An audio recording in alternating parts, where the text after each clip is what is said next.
चलिए आज शुरू करते हैं बिटवाइज़ ऑपरेटर के बारे में कि बिटवाइज़ ऑपरेटर क्या होता है।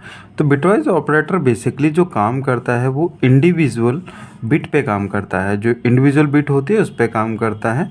इसके दो टाइप्स के होते ये दो टाइप के होते हैं। कौन कौन से टाइप के होते हैं? तो एक होता है लेफ़्ट शिफ्ट ऑपरेटर और दूसरा होता है राइट शिफ्ट ऑपरेटर। तो लेफ़्ट शिफ्ट ऑपरेटर क्या होता है? तो ये जो ऑपरेटर होता है वो जो है वन बिट की पोजीशन को लेफ़्ट की साइड को एक लेफ़्ट की साइड को शिफ्ट करता है। मतलब कि अगर कोई भी बिट है तो उसको जो है लेफ़्ट साइड में शिफ्ट करेगा, सिर्फ एक ही करेगा और ये किस में होगा? लेफ़्ट शिफ्ट ऑपरेटर में होगा। ठीक है। और जब भी इसमें एक सबसे ख़ास बात क्या है कि इसकी जो सबसे ख़ास बात है कि जब भी आप शिफ्ट करेंगे लेफ़्ट की तरफ, ठीक है, तो अगर मान लीजिए 16 है, ठीक है, ये एक शॉर्टकट है। अगर कोई भी 16 जो है डिजिट है, तो अगर आप इसमें जो है लेफ़्ट शिफ्ट ऑपरेटर परफॉर्म करेंगे तो इसकी वैल्यू 32 हो जाएगी। कैसे हो जाएगी मैं आपको दिखाता हूँ। जैसे कि मान लीजिए i इज़ इक्वल टू 16 है, ठीक है, i इज़ इक्वल टू 16 है। तो आप बिट वाइज कैसे लिख सकते हैं कि इस 0 1 के फॉर्म में कैसे लिख सकते हैं? तो 0 1 के फॉर्म में कैसे होता है कि ये शुरू किससे होता है? 1 2 4 8 16 32 64 एंड 128, ठीक है।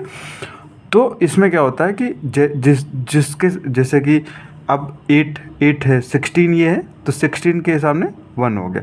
अब लेफ़्ट शिफ्ट ऑपरेटर हुआ तो लेफ़्ट की तरफ इधर को सारे जो है शिफ्ट होंगे।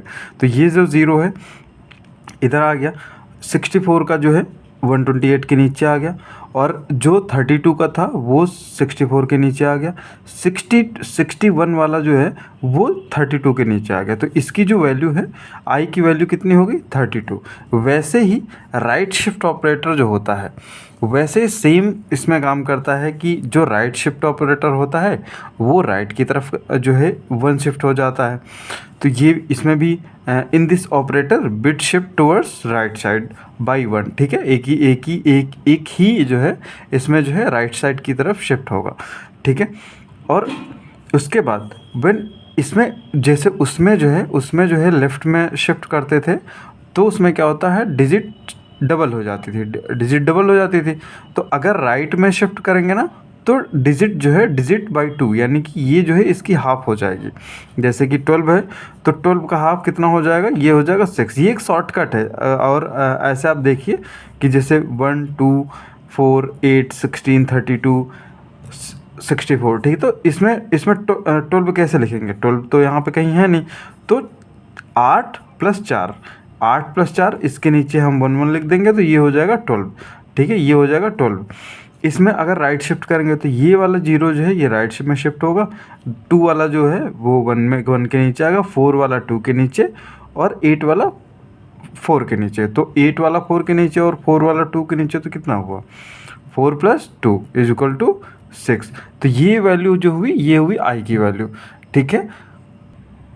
तो अगला जो ऑपरेटर है वो है इंक्रीमेंट और डिक्रीमेंट ऑपरेटर।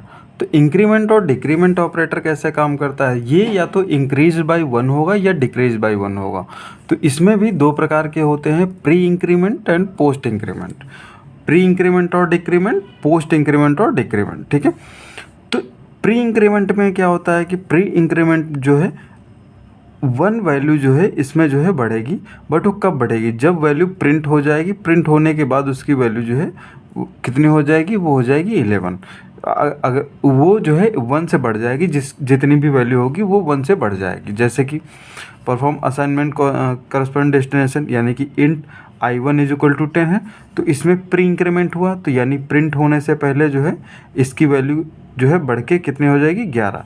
प्री इंक्रीमेंट का जो साइन होता है वो होता है ++ और उसके बाद जो है वैल्यू होती है, उसके बाद रेफरेंस वेरिएबल होता है, ठीक है, ++ रेफरेंस वेरिएबल। तो इसमें क्या होगा कि ये इसकी जो वैल्यू होगी वो जो है प्रिंट होने से पहले ही इसकी वैल्यू बढ़ जाएगी। तो जो प्रिंट होगा प्रिंट होगा वो कितना होगा 11 होगा, ठीक है। प्रिंट जब होगा तो वो 1 बढ़ जाएगा। उसके बाद पोस्ट इंक्रीमेंट होता है, तो जो पोस्ट इंक्रीमेंट एंड डिक्रीमेंट होता है, तो पोस्ट इंक्रीमेंट बेसिकली होता क्या है कि जैसे इसमें जो है पहले इंक्रीमेंट हो जाता था, तो उसमें क्या होगा, उसमें जो है उसमें बाद में इंक्रीमेंट होगा। जब वो जो वैल्यू होगी वो बाद में इंक्रीमेंट होगी। तो वैसे ही सेम जैसे int i is equal to 10, तो इसका जो साइन होता है वो प्लस प्लस ये आगे होता है और ये प्लस प्लस बाद में होता है। तो इसकी वैल्यू क्या होगी, ये प्रिंट तो ये पहले हो जाएगा, प्रिंट जो होगा वो 10 ही होगा, बट नेक्स्ट टाइम के लिए क्या होगा, वो वैल्यू हो जाएगी वो 11 हो जाएगी, यानी कि वो नेक्स्ट टाइम जो वैल्यू इसकी जो प्रिंट होगी वो 11 होगी। धन्यवाद।